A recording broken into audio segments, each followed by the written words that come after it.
Hello everyone, welcome to కోమ్లీస్ kitchen. ఈరోజు మనం చేయబోతున్న రెసిపీ నోరూరించే కమ్మని బ్రెడ్ డిసర్ట్ని ఎలా తయారు చేయాలో ఈరోజు వీడియోలో చూద్దాం. దీనికి కావాల్సిన పదార్థాలు ఏంటో చూసేద్దాం. 1/2 litre milk, 4 table spoon sugar, 1 table spoon custard, చిటికెడు కుంకుమ పువ్వు, కొన్ని బ్రెడ్ స్లైసెస్. కస్టర్డ్ పౌడర్ని కొంచెం పాలతో గడ్డలు లేకుండా కలుపుకోవాలి.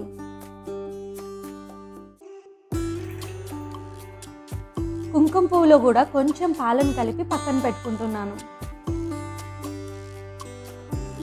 ఇది మిల్క్ బ్రెడ్. ఇలా మిల్క్ బ్రెడ్తో చేస్తేనే ఈ డిసర్ట్ చాలా బాగుంటుంది.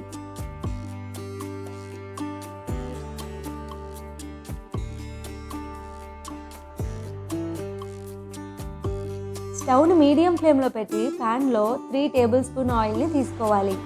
1 టేబుల్ స్పూన్ నెయ్యిని కూడా వేస్తున్నాను. ఆయిల్ కొంచెం వేడెక్కాక మనం ముందుగా కట్ చేసి పెట్టుకున్న బ్రెడ్ స్లైసెస్ని కూడా వేసి లైట్గా గోల్డెన్ బ్రౌన్ వచ్చే వరకు వేయించుకోవాలి. ఈ నెయ్యి ఫ్లేవర్ వల్ల ఈ డిసర్ట్ చాలా స్పెషల్గా టేస్టీగా ఉంటుంది.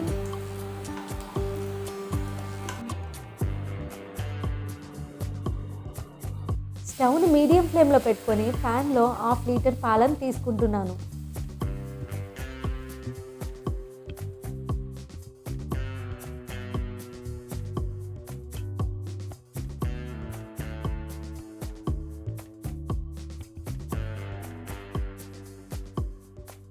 పాలు బాగా మరిగాక ఇందులో పంచదారని, కొంచెం కస్టర్డ్ కలిపిన పాలని, కుంకుమ పువ్వు కలుపుకున్న పాలను కూడా వేసి బాగా మరగనివ్వాలి.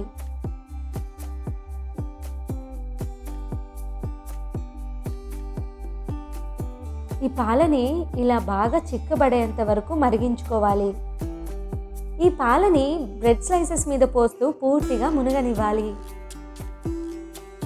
దీన్ని డ్రై ఫ్రూట్స్తో గార్నిష్ చేస్తే టేస్ట్ చాలా బాగుంటుంది. పిల్లలకైతే చాలా చాలా నచ్చుతుంది. అంతే, బ్రెడ్ డిసర్ట్ రెడీ అయిపోయింది. ఈ వీడియో మీకు నచ్చితే లైక్ చేయండి, షేర్ చేయండి. ఇలాంటి హెల్దీ అండ్ టేస్టీ రెసిపీస్ కోసం మన ఛానల్ని సబ్స్క్రైబ్ చేసుకోండి. Thank you.